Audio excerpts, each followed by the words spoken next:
Mesdames et messieurs, bienvenue à ce nouveau numéro de Sassa Magazine, votre rendez-vous hebdomadaire d'information. Il y a nécessité de renforcer l'éducation à la paix dans toutes les contrées du Kasaï central. Cette recommandation de l'étude menée dans les territoires des Dibaya à la suite du conflit Kamwina-Nsapu a été rappelée à l'occasion d'une journée culturelle centrée sur la paix comme facteur de développement. Sassa Magazine. L'appropriation politique et budgétaire et l'amélioration de la gouvernance des services de l'État civil, voilà entre autres priorités retenues dans la feuille de route pour l'éradication de la patridie dans l'espace Kasaï. Son élaboration et sa validation ont été rendues possibles grâce à l'atelier organisé cette semaine par l'UNHCR. La paix et la cohabitation pacifique de peuples centre-kassaïens étaient au centre de la journée culturelle organisée au courant de la semaine par les complexes scolaires Monseigneur Bakolé, une école des Kananga. Retour sur cette actualité dans ce reportage de Freddy Milon-Bouéboué rendu par Basile Mouya. Organiser les campagnes de sensibilisation, de dissémination et de dialogue autour des messages de paix et récits de changement. C'est la synthèse des recommandations sur la paix contenues dans les rapports d'une étude menée sur les conditions de la paix à Dibaya, l'un des territoires du Kasaï central, victime des conflits Kamwina-Nsapu, traduite en pièces théâtrales et la conférence de bas autour de la paix comme facteur de la cohésion sociale et de développement qui ont marqué cette journée culturelle. D'après les pères Donancien Chimpanga, préfet de cette école, c'est une façon pour son établissement de contribuer à la pacification de la région. Nous nous sommes retrouvés ici aujourd'hui dans cette école pour réfléchir sur un fait que nul n'ignore, la recherche de la paix après les événements malheureux qui ont marqué notre province. Cette école est butée à d'énormes difficultés dues qu'elle est implantée dans une zone rouge où était le terrain fertile des affrontements de la milice Kamwina-Nsapu et les forces de l'ordre. Les jeunes gens, au lieu de se donner aux études, ils paraissent distraits.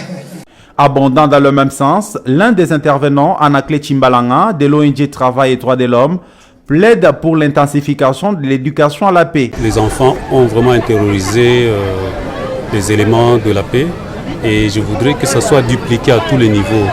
J'ai été beaucoup plus touché favorablement par le fait qu'ils ont résumé les résultats de l'étude menée avec Intervice dans les territoires de Dibaya sur le dialogue, médiation et réconciliation.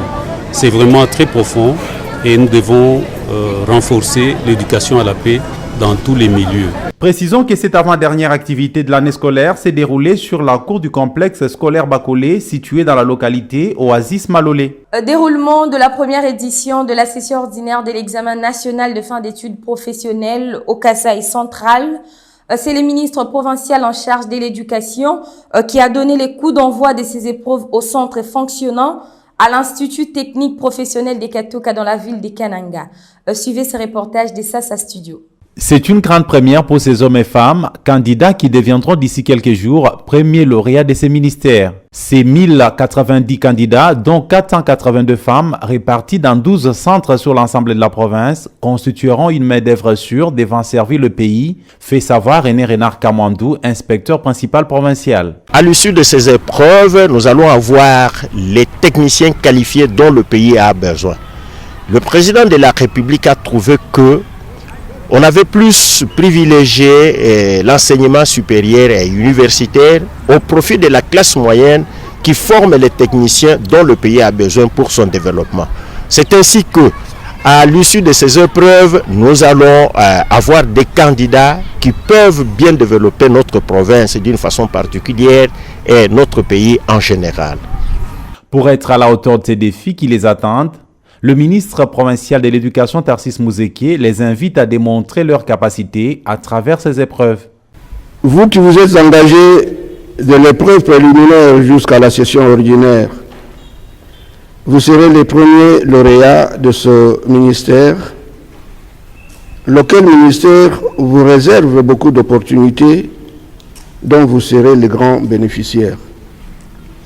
C'est pourquoi je vous demande de travailler dans la discipline, en respectant les consignes qui vous seront données afin de maximiser vos chances de réussite. Clôture jeudi de l'année de formation 2020-2021 et l'ouverture de la nouvelle année à l'École nationale des finances de la RDC.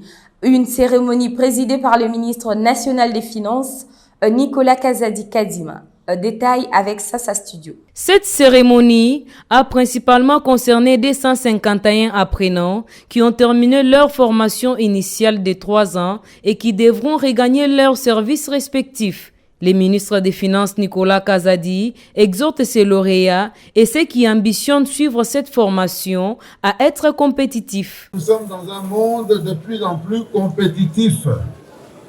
La compétition est interne et elle est externe. Ce n'est pas parce que l'École nationale des finances est une entité de l'État, avec des financements payés par l'État, que vous n'allez pas avoir à faire face à la concurrence externe. La concurrence est partout. Et si vous n'êtes pas efficace, vous serez bousculé par d'autres, que vous le vouliez ou non. Donc, les diplômes que vous recevrez aujourd'hui ne vous donnent pas un droit garanti et absolu jusqu'à la fin de vos jours. Il faut le faire valoir, il faut le valoriser, il faut le défendre. Les patrons des finances congolaises qui réitèrent l'engagement du gouvernement Samalou Kondé de promouvoir l'École nationale des finances invitent tous les responsables des institutions et des administrations à orienter la formation de tout agent public vers cette école. Le province du Kasaï oriental, Kasaï et Kasaï central disposent désormais de leur feuille de route pour l'éradication de l'apatridie dans l'espace Kasaï. La validation de ces documents a été faite au cours de l'atelier des 3 jours organisé à Kananga par les Hauts Commissariats des Nations Unies pour le réfugié. Suivez ce reportage. Des abus et exploitation sexuelle. C'est l'élaboration et la validation de cette feuille de route provinciale pour l'éradication de l'apatridie dans l'espace Kasaï qui ont marqué la fin de ces travaux de 3 jours. La trentaine des participants dont faisaient partie les hauts cadres étatiques et les représentants des structures de la société civile ont souligné la nécessité de prévenir ces fléaux dont les risques sont à craindre pour des milliers de personnes. Le chef de la sous-délégation de l'INHCR Kasaï, Ali Mahmat, évoque certaines des actions prioritaires retenues. Plaider pour une appropriation politique et budgétaire de la lutte contre l'apatridie. Améliorer la gouvernance des services publics d'état civil à travers, entre autres, l'enregistrement des naissances, l'octroi des documents susceptibles d'attester de la nationalité, le soutien aux services d'état civil, assurer une meilleure gestion de la population à travers la délivrance des documents d'identité, l'identification des apatrides, l'amélioration des services et les conditions de travail des agents attachés à ces services, etc. Le président du comité technique interinstitutionnel de lutte contre l'apatridie en RDC, Jean-Raph Liema, qui salue l'appui de l'INHCR dans ces processus, invite tous les acteurs à plus d'engagement. Comment ne pas me réjouir que les travaux de cet atelier aient permis d'identifier de manière coordonnée et effective les prochaines actions à mener dans l'espace Kasaï. Le CETELA espère l'engagement de tous ses partenaires, des institutions et ONG en vue de la mise en œuvre efficace de la dite feuille de route. Les cadres juridiques analysés présentant des faiblesses, ils méritent d'être améliorés par l'adhésion aux conventions de 1954 et 1961 relatives au statut d'apatride et réduction des cas d'apatridie. Promotion de droits de la femme et lutte contre les violences sexuelles et celles basées sur les genres, l'ONG Femmes Main dans la Main pour le développement du Kasaï a clôturé ce week-end un atelier de 2 jours à l'intention des femmes et filles leaders des Kananga sur ces thématiques. Espérant Daniel Kamboulou et Freddy Miliambouéboué signent ces reportages.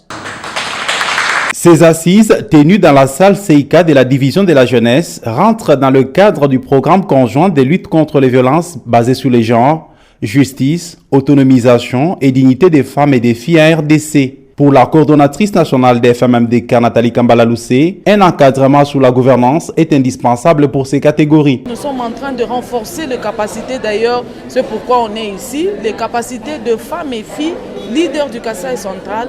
Non, le leadership féminin, elles doivent être leaders, elles doivent être capables de dire non devant toute atrocité qui cadre avec les violences sexuelles et celles basées sur le genre. Et aujourd'hui, nous voulons aussi outiller la femme dans le cadre de ce droit. Un droit qui n'est pas revendiqué n'est pas un droit. Elles doivent être à mesure de revendiquer ce droit, aussi être capables de défendre ce droit. Au-delà de cela, vous savez que nous sommes dans une société où cette société doit être bien gérée. C'est ainsi qu'il y a aussi des enseignements sur la bonne gouvernance, des enseignements sur l'entrepreneuriat féminin. À en croire Niclette Ngaloula, l'une des bénéficiaires du mentorat, cette initiative qui tombe à point nommé est susceptible de les préparer à assumer leurs responsabilités. Nous sommes en train de bénéficier de très bonnes qualités pour que nous puissions aussi savoir comment gérer et comment vivre. Et aussi, c'est très nécessaire pour comprendre comment nous devons aussi nous comporter d'ici là, parce qu'on a aujourd'hui éduqué une femme, c'est éduquer toute une nation. Nous devons être capables aussi pour mieux faire à la longue. Dossier étude, c'est avec l'expert maison Albert Chiaba pour plus d'actualités.